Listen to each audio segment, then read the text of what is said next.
Welcome everyone. In this video, we will learn substation earthing design in the most simplified and practical way. We will understand why earthing is required in a substation, how to design an earth mat step by step, touch and step potentials, grid design calculations, practical installation practices used by engineers. So let's begin. A power substation requires earthing mainly for three important purposes. 1. Earthing of transformer neutral points. 2. Earthing of non-current carrying metallic parts like transformer tanks and cable sheets. 3.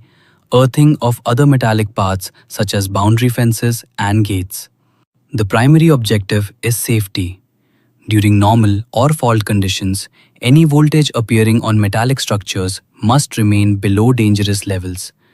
Since keeping all metal parts at true earth potential is practically impossible during heavy faults, the goal is provide a low impedance path to earth so that large fault currents do not pass through a person's body. For designing a substation earthing system, engineers follow IS 3043 IEEE 80 standards. First, we select the switchyard area. This includes present requirements and also future expansion space. The most important parameter in earthing design is soil resistivity. We measure this using the Wenner 4-electrode method. Multiple locations are selected to cover the complete switchyard area. Why? Because soil resistivity governs grid resistance, touch potential, step potential, overall safety of the design. Now let us understand touch potential. Suppose a fault occurs while a person touches a metallic structure. The structure rises in potential due to fault current. A voltage difference appears between the hand and the feet. The maximum safe voltage that allows current to flow through the body without danger is called tolerable touch voltage. This value depends mainly on surface layer resistivity, fault clearing time. Step potential occurs when a person walks on the ground during a fault. Because the ground has resistance, voltage differences appear between 2 feet. The maximum safe value is called tolerable step voltage.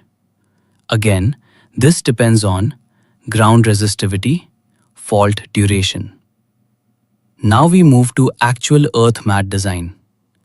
Basic design data includes soil resistivity, grid dimensions, conductor size, mesh spacing, burial depth, fault current and duration, current diversion factor, decrement factor. First, we calculate grid current. This tells us how much fault current enters the earthing grid during a fault. Next, we calculate grid resistance using standard formulas.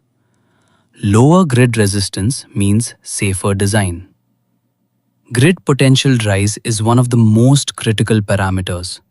It is simply grid current times grid resistance. This indicates how high the entire grid voltage rises during fault conditions. Now we calculate the actual mesh voltage using soil resistivity, mesh factor, irregularity factor, grid current, total conductor length. This represents the real touch voltage that appears on the ground surface. Similarly, actual step voltage is calculated using step factors.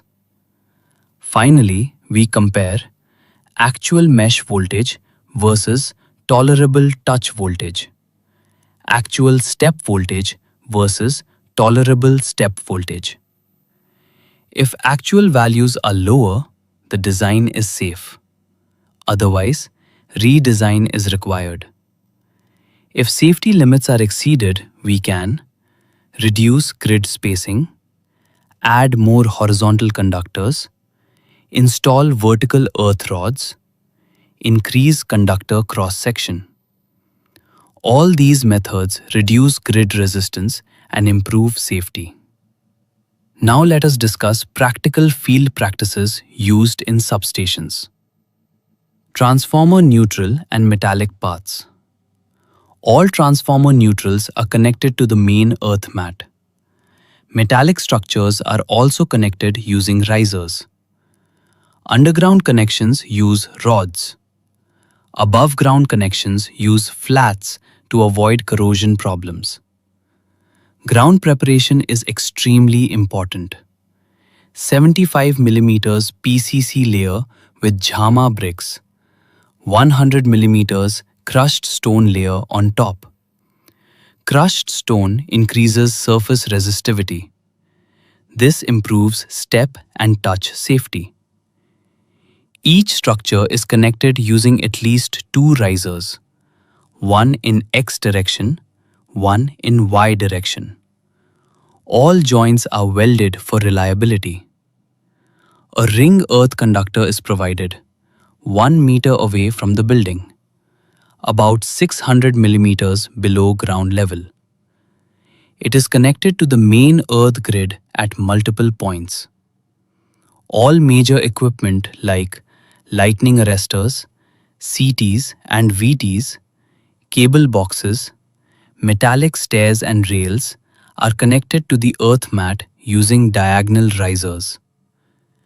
Rail tracks are connected every 30 meters. Best practice: welded joints only. No nut bolt joints in between. Welding treated with barium chromate. Bitumen coating for corrosion protection. A local auxiliary mesh is installed below each isolator handle.